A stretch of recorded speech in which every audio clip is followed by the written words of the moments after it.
నమస్తే, welcome to special focus.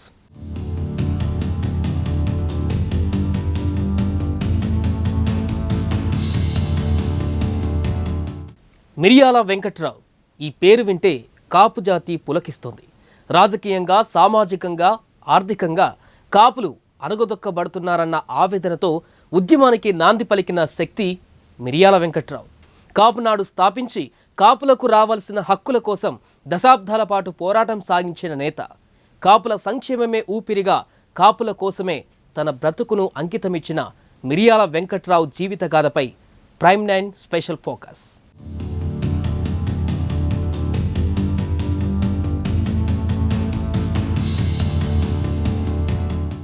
భారతదేశం అనేక కులమతాల సమ్మేళనం. ఇన్నేళ్ల స్వాతంత్రంలో దేశంలో కేవలం కొన్ని కులాలు మాత్రమే రాజకీయంగా, ఆర్థికంగా ఉన్నత శిఖరాలను చేరాయంటే ఆశ్చర్యం లేదు. బడుగు బలహీన వర్గాలు ఇంకా అట్టడుగునే బ్రతుకు పోరాటం సాగిస్తున్నాయి.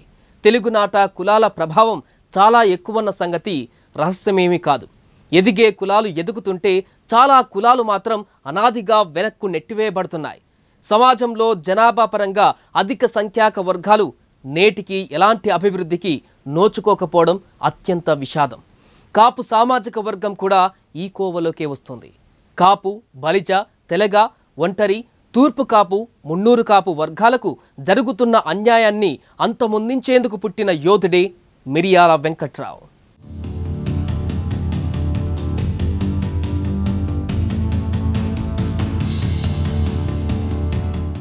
ఉమ్మడి ఆంధ్రప్రదేశ్లో కాపు సంఘాలు అంటూ తెలియని రోజుల్లో కాపు సంఘాల గురించి తెలియజేసిన ఉద్యమ వీరుడు మిరియాల వెంకట్రావు.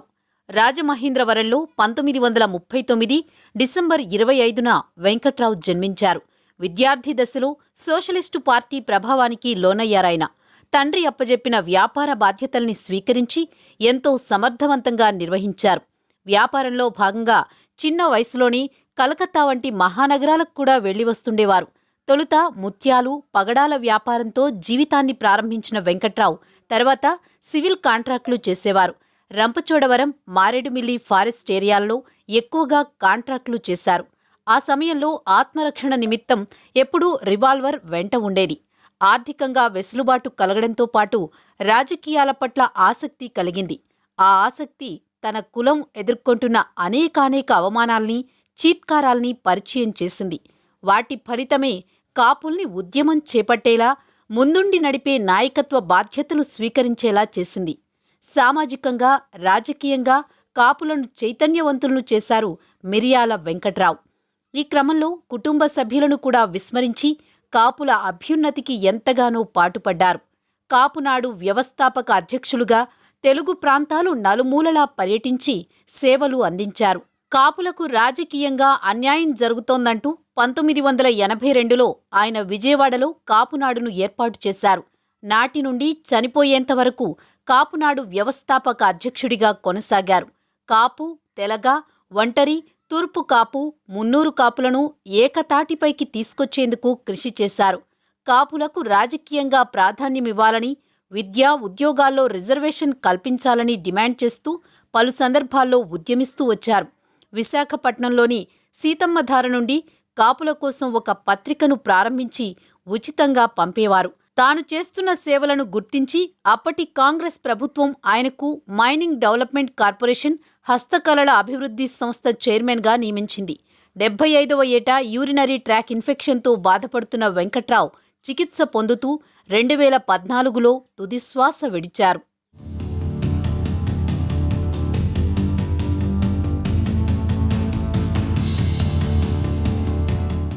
మిరియాల వెంకట్రావు అనగానే కాపుల కోసమే పుట్టిన మనిషి అంటారు కొందరు. కొందరైతే కాపుగాసిన మా నాయకుడు మిరియాల అంటారు. కాని ఆయన బహుముఖ ప్రజ్ఞాశాలి. తెలుగునాట ఎందరో కులనాయకులు ఉన్నా పరకుల ద్వేషంతో కాక స్వకుల మిత్రత్వంతో మనస్సులు గెలవాలి, అభివృద్ధి చెందాలి అని చెప్పిన విభిన్న వ్యక్తిత్వం మిరియాలది. ఆయన ఇల్లు అన్ని కులాల, అన్ని వర్గాల వారి రాకతో నిత్యం కోలాహలంగా ఉండేది. దళిత, బీసీ నేతలు, విద్యార్థి నాయకులు ఇలా అందరూ సలహాలు, సూచనల కోసం ఆయన్ని కలిసేవారు. వెంకట్రావు పూర్వీకులు ప్రకాశం జిల్లాకు చెందిన ఆయన జీవితంలో అధిక భాగం విజయవాడతోనే ముడిపడింది. విద్యార్థి దశ నుంచే సామ్యవాద భావాలను కలిగి ప్రతి సామాజిక అంశాన్ని విశ్లేషించుకుని భవిష్యత్తును నిర్మించుకున్నారు. తరువాత అదే ఆయన్ని కాంగ్రెస్ పార్టీ వైపు నడిపింది. ట్రేడ్ యూనియన్ నాయకుణ్ణి చేసింది. రిక్షా కార్మిక సంఘం మొదలుకుని ఫ్యాక్టరీ వర్కర్ల సంఘాల వరకు ఆయన నాయకత్వంలో పనిచేశాయి. జక్కంపూడి రామ్మోహన్ రావు, ఉండవల్లి అరుణ్ కుమార్, గొల్లపల్లి సూర్యారావు, జీవి హర్షకుమార్ వంటి నాయకులు వెంకట్రావు అనుచరులుగా ఉన్నారు. ఇక జై ఆంధ్ర ఉద్యమంలో పీడీ యాక్ట్ కింద జైలుకు కూడా వెళ్లారు మిరియాల. ఒక ఉద్యమ నేతగా సమస్యలు ఎదుర్కోవడం, వాటిని పరిష్కరించుకోవడం అన్నది స్వయంగా అనుభవపూర్వకంగా నేర్చుకున్నారాయన. సాహిత్య, నాటక, కళారంగాలంటే ఎనలేని అభిమానం. బీసీ దళిత నేతలు తరచుగా ఆయన్ని కలిసేవారు. 1988లో జరిగిన కాపునాడు సభ తన ఉద్యమాలకు స్ఫూర్తి అని మందకృష్ణ అన్న సందర్భాలు ఎన్నో. దీర్ఘకాలంగా దోపిడీకి గురవుతున్న కాపు కుల ప్రతినిధిగా ఆలోచనలు మొదలయ్యాక జనాభాలో 27% ఉన్న కాపులకు రాజ్యాధికారంలో 2% కూడా దక్కడం లేదని గ్రహించారు. ఆలోచనలు చిగురించాక కాపు మహాసభను 1982లో ప్రారంభించారు. తక్కువ జనాభా కలిగిన కులాలవారు ఎక్కువ జనాభా ఉన్న కాపులను అణగదొక్కడాన్ని మిరియాల సహించలేకపోయారు. శ్రీకాకుళం నుంచి చిత్తూరు వరకు యాత్ర చేశారు. కాపు, తెలగ, బలిజ, ఒంటరి, తూర్పు కాపు, మున్నూరు కాపులందరినీ సమీకరించారు. అందరినీ ఒకే గొడుగు కిందికి తెచ్చారు. కృష్ణానదీ తీరంలో లక్షలాది మంది కాపులతో జరిపిన కాపునాడు మహాసభ తెలుగునాట ప్రభుత్వాలనే మార్చేసింది. అదే ఏడాదిలో జరిగిన వంగవీటి రంగా హత్యోదంతం కాపుల రక్తాన్ని మరిగించింది. కాపులు చాచి కొట్టిన దెబ్బకు అప్పటి ప్రభుత్వం చావు దెబ్బతింది. ఈ ఉద్యమం అంతిమ లక్ష్యం రాజ్యాధికారమే అన్న భావన కాపుల్లో నింపడంలో మిరియాల వెంకట్రావు విజయం సాధించారు. ఇప్పటికీ కాపుల అక్షరాస్యత తగినంతగా లేదన్న విషయం ఆయన్ని ఎప్పుడూ బాధించేది. కుల పెద్దలతో అనేక వందల మందికి స్కాలర్షిప్లు ఇప్పించేవారు. చదువులకు ఆర్థిక సాయం చేసేలా ప్రోత్సహించేవారు. అనేక కళ్యాణ మండపాలు వీరి నేతృత్వంలో రూపుదిద్దుకున్నాయి. కార్తీక వన సమారాధనల నిర్వహణతో వెనుకబడిన కులాల మధ్య సంబంధ బాంధవ్యాలను పెంపొందించారు. కాపు ప్రజాప్రతినిధులకు సన్మాన సభలను ఏర్పాటు చేసి మీ వెనుక మేమున్నామని వారిలో ధైర్యాన్ని నింపారు. కోరి వచ్చిన పదవులను తోసిపుచ్చారు. కాపుల కోసం పనిచేసిన మార్గదర్శకుడు మిరియాల వెంకట్రావు. కాపుల సుదీర్ఘ చరిత్రలో మిరియాల వెంకట్రావు కాపు ఉద్యమం ఓ ప్రత్యేక అధ్యాయం, ఓ సువర్ణ అధ్యాయమని చెప్పుకోవడంలో ఏమాత్రం సందేహం లేదు.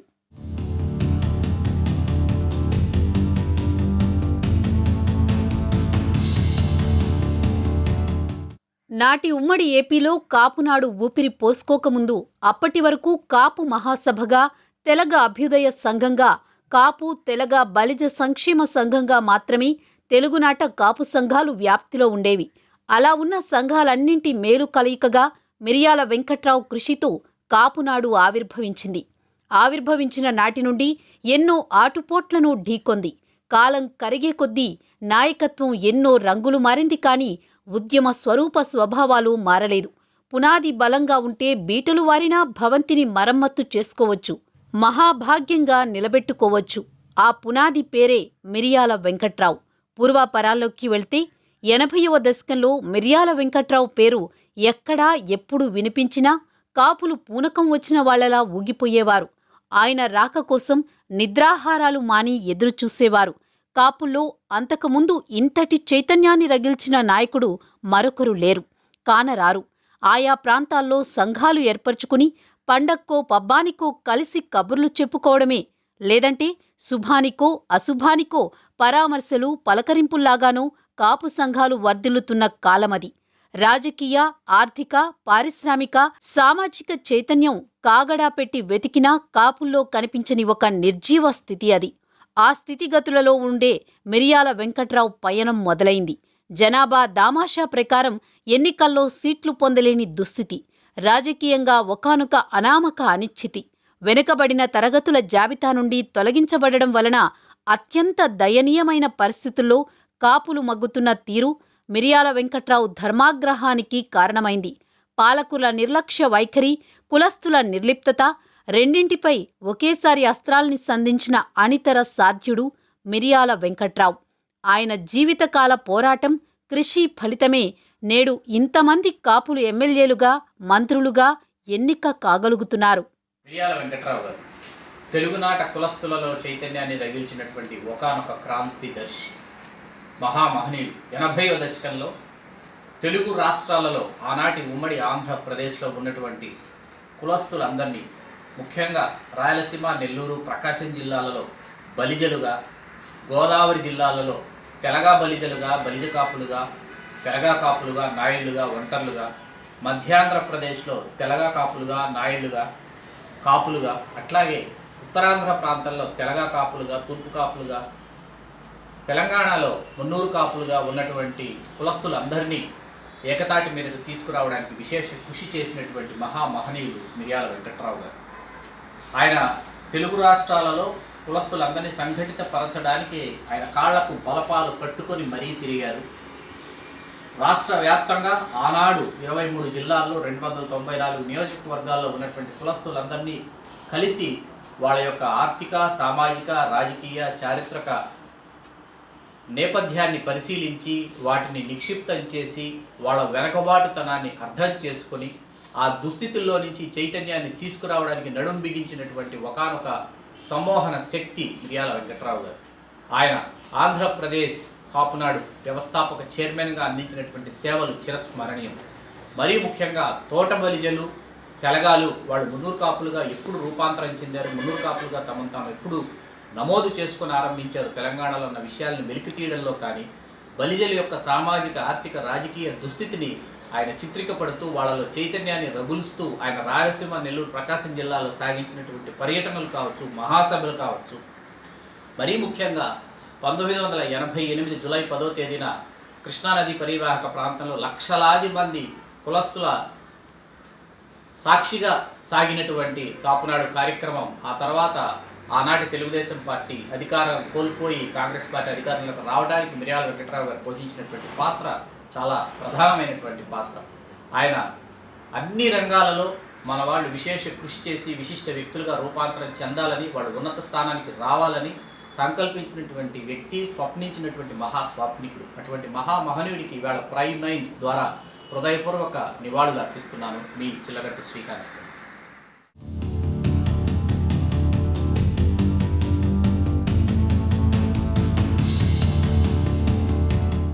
స్పెషల్ ఫోకస్లో షార్ట్ బ్రేక్ తీసుకుందాం.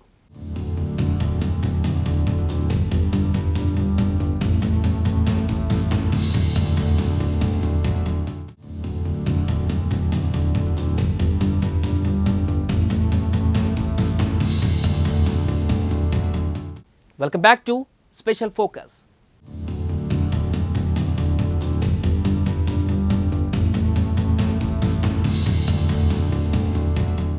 రాజకీయాల్లో దక్కే పదవి కొన్నాళ్లే ఉంటుంది, కానీ జాతి గుండెల్లో చోటు దక్కితే అది చిరస్థాయిగా నిలిచిపోతోంది. కాపు సామాజిక వర్గం ఐక్యతకై నిరంతరం పరితపించిన యోధుడు, కాపుల హక్కుల కోసం జీవితాన్ని త్యాగం చేసిన ధీరుడు మిరియాల వెంకట్రావు.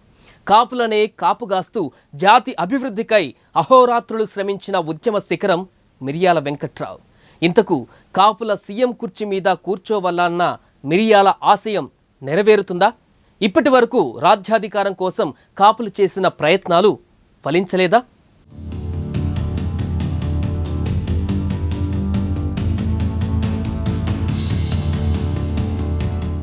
మిరియాల వెంకట్రావు ధర్మాగ్రహానికి ఏకైక కారణం కాపులు వెనక్కి నెట్టివేయబడుతున్నారని. రాష్ట్రంలో అల్పసంఖ్యాక వర్గాలు కాపులతో పాటు మిగిలిన వర్గాలను బానిసలుగా చేసుకుని ఒకరు మార్చి ఒకరు రాజ్యాధికారం అనుభవిస్తున్న పరిస్థితిని చూసి మిరియాల చెలించిపోయారు. పాలక అగ్రవర్ణాలు కనీసం చట్టసభల్లో కాపులకు సరైన ప్రాతినిధ్యం కల్పించకపోవడం ఆయన్ను మరింత ఆగ్రహానికి లోనయ్యేలా చేసింది. ఇంకోవైపు రిజర్వేషన్లు కోల్పోయిన కాపులకు మరింత అన్యాయం జరగడం చూసి వెంకట్రావు చెలించిపోయారు. ఈ నేపథ్యంలోనే కాపు జాతి పునఃనిర్మాణానికి నడుం బిగించారు. ఎలాంటి రాజకీయ పదవులకు లొంగకుండా కాపులకు మిరియాల చేసిన కృషి చరిత్రలో నిలిచిపోతుంది. ఆయన కోరుకుంటే పెద్ద పెద్ద పదవులే ఆయన కాళ్ల దగ్గరకు వచ్చి ఉండేవి. అయితే జాతి ప్రయోజనాల కోసమే జీవితాన్ని అంకితమిచ్చిన వెంకట్రావుకు స్వప్రయోజనాలు పట్టలేదు. బహుశా అందుకేనేమో మిరియాల వెంకట్రావు కాపుల్లో స్ఫూర్తి నింపిన వ్యక్తిగా చరిత్రలో నిలిచిపోయారు.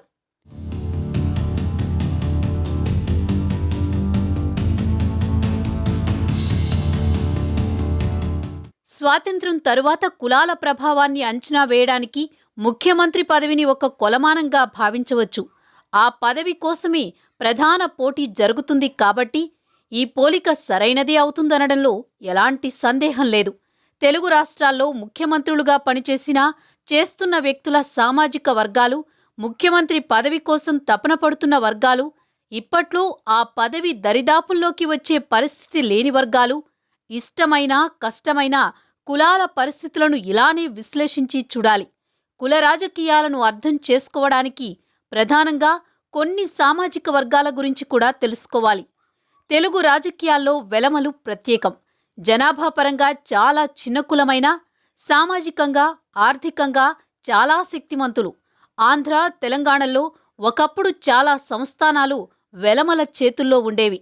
ఉత్తర తెలంగాణతో పాటు ఉత్తరాంధ్రలో ఎక్కువగా బలం కలిగిన ఈ వర్గం కోస్తా, రాయలసీమల్లో కూడా ఉనికిలో ఉంది. ఉమ్మడి మద్రాసు రాష్ట్రానికి 2 వెలమలు ముఖ్యమంత్రులుగా పనిచేశారు. ఆ తర్వాత ఉమ్మడి ఆంధ్రప్రదేశ్కి 1973-78 మధ్య జలగం వెంగళరావు ముఖ్యమంత్రిగా పనిచేశారు. ఇక రెడ్డి సామాజిక వర్గం విషయానికి వస్తే ఆంధ్ర, తెలంగాణ 2 చోట్ల రాజకీయంగా బలంగా ఉన్న సామాజిక వర్గం రెడ్లు. దక్షిణ కోస్తా, రాయలసీమ, తెలంగాణలో వీరి ప్రభావం ఎక్కువ. కృష్ణా జిల్లా నుంచి శ్రీకాకుళం వరకు తక్కువ. 1956 నుంచి 1983 మధ్య 3 మినహా ముఖ్యమంత్రులంతా రెడ్లే.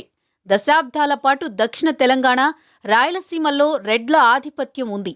అటు కాంగ్రెస్ పార్టీలో రెడ్లు ఎంత పవర్ఫుల్గా ఉండేవారో చెప్పడానికి కాసు బ్రహ్మానందరెడ్డి, నీలం సంజీవరెడ్డి, వైఎస్ రాజశేఖర్ రెడ్డి లాంటి నేతలే ఉదాహరణ. ఉమ్మడి రాష్ట్ర శాసనసభలో 1/3 రెడ్లే ఎమ్మెల్యేలుగా ఉన్న రోజులున్నాయి. కడప, నెల్లూరు జిల్లాల్లో అయితే రిజర్వుడు సీట్లు తప్ప అన్ని చోట్ల రెడ్లే ఎమ్మెల్యేలైన పరిస్థితి ఉండేది. ఇక కమ్మ సామాజిక వర్గం విషయానికి వస్తే 1983 తర్వాత కమ్మ సామాజిక వర్గానికి చెందిన 3 ముఖ్యమంత్రులుగా పనిచేశారు. ఎన్టీ రామారావు, నాదెండ్ల భాస్కర్రావు అత్యల్పంగా నెల రోజులు, చంద్రబాబు అత్యధికంగా 14 సంవత్సరాలు ముఖ్యమంత్రిగా ఉన్నారు. ఈ పరిస్థితుల్లోనే వెనక్కు నెట్టివేయబడుతున్న కాపులను రాజ్యాధికారం వైపు నడిపించడానికి మిరియాల వెంకట్రావు తన జీవితాన్నే పణంగా పెట్టి ఉద్యమం నడిపారు. రాష్ట్ర వ్యాప్తంగా పర్యటిస్తూ అనేక సభలు, సమావేశాలు ఏర్పాటు చేసి కాపులను చైతన్యపరిచారు.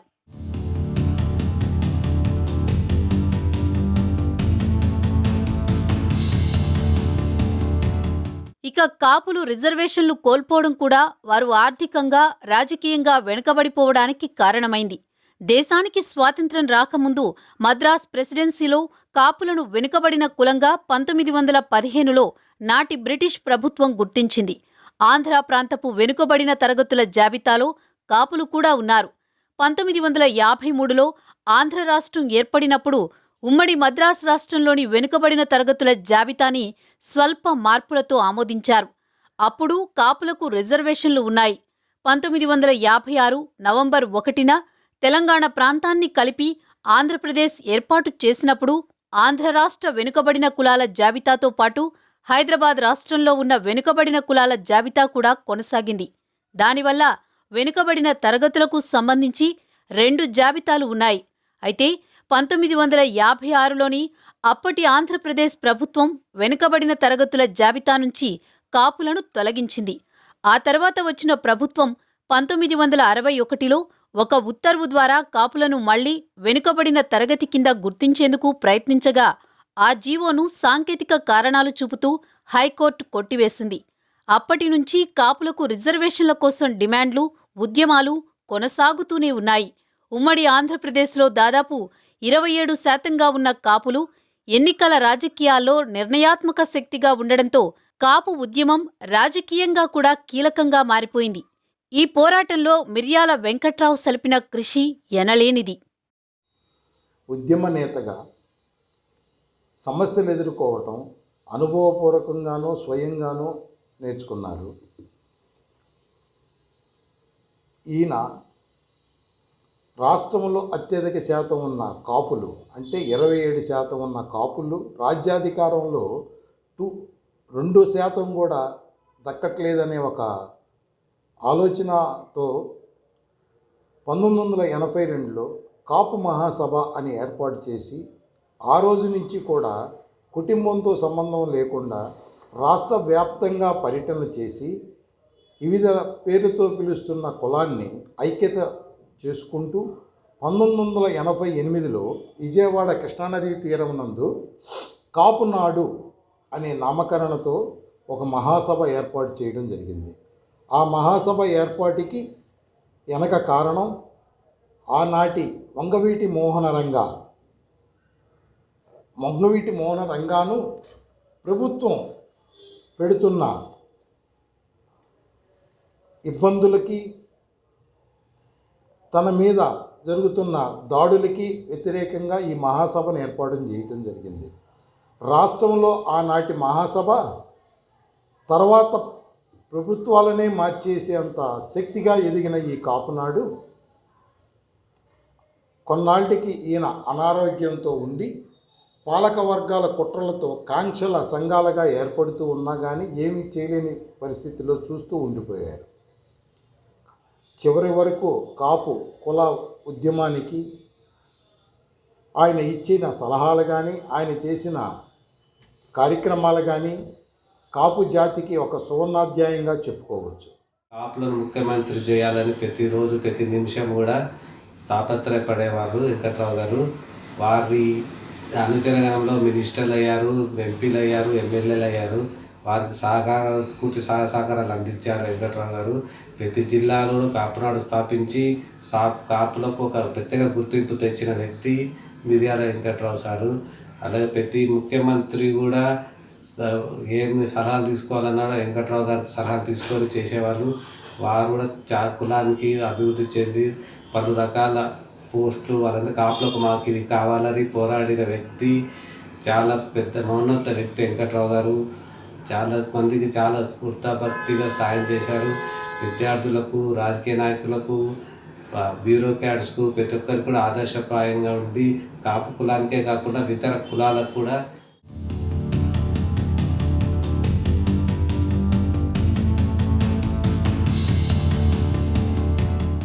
వంగవీటి రంగా హత్యోదంతం తర్వాత కాపులు సంఘటితం కావడానికి, బలమైన వేదికగా తయారు కావడానికి అంతకు దశాబ్ద కాలంగా మిర్యాల వెంకట్రావు కృషి దాగి ఉంది. పాలకుల్ని నిలదీసి శాసనసభ, లోక్సభ స్థానాలు అడిగే దమ్ము 1982కు ముందు కాపులకు లేకుండా పోయింది. ఆ సమయంలోనే టైగర్ మిర్యాల గళమెత్తి గర్జించారు. ఓట్లు మావి, సీట్లు మీకా అంటూ అగ్రకుల పాలకులను కాలర్ పట్టుకుని నిలదీశారు. మిరియాల దెబ్బకు భయపడ్డ అగ్రకుల పాలకులు క్రమంగా కాపులకు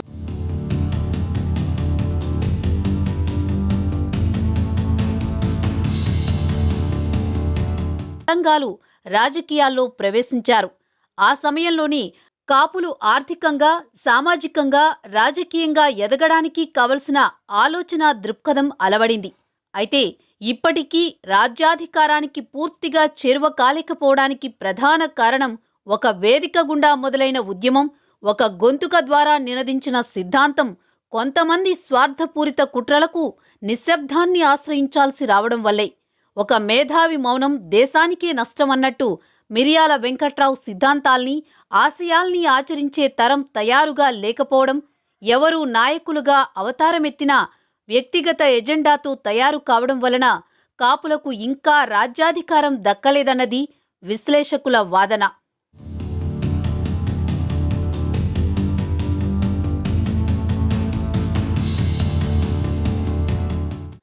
ఇక మిర్యాల వెంకట్రావు స్ఫూర్తితో సంఘటితమైన కాపులు ఇప్పటి వరకు రాజ్యాధికారం కోసం చేసిన ప్రయత్నాలను ఒకసారి పరిశీలిస్తే రాష్ట్రంలో కమ్మ, రెడ్డి తర్వాత తమదే అధికారమని కాపులు గత 3-4 దశాబ్దాలుగా కలలు కంటున్నారు. కొంతమేర ప్రయత్నాలు కూడా చేశారు. అయితే అవి ప్రతిసారీ కలలుగానే మిగిలిపోతున్నాయి. తెలుగునాట అత్యధిక జనాభా కలిగిన సామాజిక సమూహం కాపులే. కానీ గత వైఫల్యాలను విశ్లేషించి ప్రస్తుత పరిణామాలు పరిశీలించి చూస్తుంటే అధికారం అందిపుచ్చుకోవడంలో కాపులు విఫలమవుతూనే ఉన్నారని చెప్పొచ్చు. 1980 దశకంలో మిరియాల వెంకట్రావు నేతృత్వంలో కాపునాడు ఏర్పాటైంది. విజయవాడలో హింసా రాజకీయాలు తీవ్రస్థాయిలో ఉన్న కాలంలో రాష్ట్రంలో టీడీపీ ఆవిర్భవించడం, దేవినేని నెహ్రూ తెలుగుదేశంలో చేరడంతో ఆయనకు ప్రత్యర్థిగా ఉన్న వంగవీటి రంగాపై పోలీసుల ఒత్తిడి పెరిగింది. టీడీపీ అధికారంలోకి రావడం, టీడీపీలో దేవినేని నెహ్రూ ఉండడంతో రంగా కదలికలపై నిఘా పెరిగి పోలీసు ఒత్తిడి కూడా తోడయ్యింది. దీంతో లోతుగా ఆలోచించి రంగాను రక్షించుకోవడమే లక్ష్యంగా కాపునాడును ప్రతిపాదించారు. ప్రముఖ కాపు నేత మిరియాల వెంకట్రావు అధ్యక్షుడిగా కాపునాడు ప్రారంభమైంది. ఆ రోజుల్లో ఎన్టీఆర్ ప్రభుత్వం తీరు రంగాపై కక్షగట్టారా అన్నట్లుగా సాగింది. రంగాను కాపాడుకునే క్రమంలో భాగంగా విజయవాడ కృష్ణానదీ తీరాన కాపునాడు పేరుతో ఒక మహాసభ తలపెట్టారు. ఈ కాపునాడుకు కాపు పెద్దలు పేర్ని కృష్ణమూర్తి, బూరగడ్డ నిరంజనరావు, సామినేని విశ్వనాథం, చేగొండి హరిరామజోగయ్య, జక్కంపూడి రామ్మోహన్ రావు, తోట త్రిమూర్తులు, ముద్రగడ పద్మనాభం, కన్నా లక్ష్మీనారాయణ వంటివారు తోడ్పాటు అందించారు. రంగా ఎమ్మెల్యేగా క్రేజ్ సాధించడం, ఎన్టీఆర్ ప్రభుత్వంపై తిరుగుబాటు చేయడం లాంటి పరిణామాలతో కాపులకు రాజ్యాధికారంపై ఆశలు చిగురించాయి. ఆ తర్వాత రంగా హత్య జరిగే వరకు కాపులకు రాజ్యాధికారం సాధించగలమన్న నమ్మకం ఉండేది. అయితే రంగా హత్య తర్వాత కాపుల్లో రాజ్యాధికారంపై ఆశ మెగాస్టార్ చిరంజీవి 2009 ఎన్నికలకు ముందు స్థాపించిన ప్రజారాజ్యంతో తిరిగి చిగురించింది. అయితే కమ్మ, రెడ్డి తర్వాత రాష్ట్రాన్ని ఏలేది తామే, అధికారమిక తమదే అనే కాపుల కలలు ఫలించలేదు. నాటి ఉమ్మడి రాష్ట్రంలో మొత్తం 294 అసెంబ్లీ స్థానాల్లో కేవలం 18 స్థానాలు గెలుచుకున్న ప్రజారాజ్యం పార్టీ చివరికి వైఎస్ మరణం తర్వాత 2011లో కాంగ్రెస్లో విలీనమైంది. ఆ తర్వాత 2014కు ముందు పవన్ కళ్యాణ్ జనసేన పేరుతో మరో కొత్త పార్టీ ప్రారంభించి 2019 ఎన్నికల బరిలో నిలిచినా కాపుల ఆశలు ఫలించలేదు. అలాగే పవన్ కళ్యాణ్ కూడా కాపుల పార్టీ అనే పేరు రాకుండా జాగ్రత్త పడ్డారు. తనది రెల్లి కులమని కూడా పవన్ కళ్యాణ్ బహిరంగంగా ప్రకటించుకున్నారు. అయితే కాపు కులస్తుడు ముఖ్యమంత్రి అయితే చూసి చచ్చిపోవాలనుందని గతంలో పలుమార్లు మిరియాల వెంకట్రావు మీడియా ముఖంగానే బహిరంగంగా తన కోరికను బయటపెట్టారు. ఆ మాటలను బట్టి వెనక్కు నెట్టివేయబడుతున్న కాపుల ఉన్నతి కోసం మిరియాల లక్ష్యం, ఆశయం ఎప్పటివో అర్థం చేసుకోవచ్చు. అయితే ప్రస్తుతం జనసేనతో పాటు అటు తెలంగాణ, ఇటు ఏపీ బీజేపీ అధ్యక్ష పదవి కాపుల చేతుల్లోనే ఉంది. మరి రాబోయే రోజుల్లో అయినా కాపు సామాజిక వర్గం సీఎం పీఠం అందుకుంటుందా లేదా అన్నది తేలాల్సి ఉంది.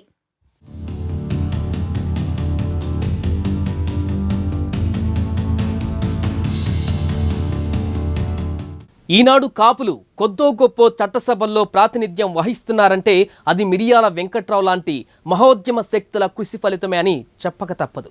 కాపులకు రాజ్యాధికారం సిద్ధించినప్పుడే మిరియాల వెంకట్రావుకు ఘనమైన నివాళి. ఏది ఏమైనా మిరియాల రగిలిచిన స్ఫూర్తిని ఆదర్శంగా తీసుకొని కాపులు రాజ్యాధికారం దిశగా ముందడుగు వేస్తారా, లేదంటే అగ్రకుల పాలకుల కింద బానిసలుగానే మిగిలిపోతారా అన్న విషయాలను కాలమే నిర్ణయించాలి. ఇక ఇది వాటి స్పెషల్ ఫోకస్. చూస్తూనే ఉండండి ప్రైమ్ 9 న్యూస్. నిజం ఇదే మా ఇజం.